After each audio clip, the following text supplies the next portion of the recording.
சென்னை அடுத்த நன்மங்கலத்தில் தமிழக வெற்றி கழகம் சார்பில் கொடியேற்றி பொதுமக்களுக்கு நலத்திட்ட உதவிகள் வழங்கப்பட்டன. தமிழக வெற்றி கழக மாநாடு விக்கிரவாண்டியில் விரைவில் நடைபெற உள்ள நிலையில் அக்கட்சியை சேர்ந்தவர்கள் தமிழகம் முழுவதும் கொடியேற்றி பொதுமக்களுக்கு நலத்திட்ட உதவிகளை வழங்கி வருகின்றனர்.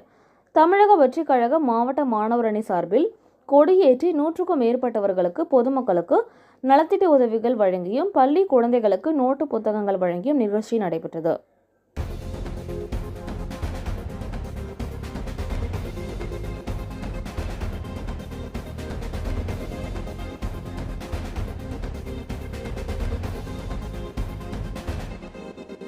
தமிழக வெற்றி கழகம், தமிழக வெற்றி கழகம், தமிழக வெற்றி கழகம், தளபதி, தளபதி.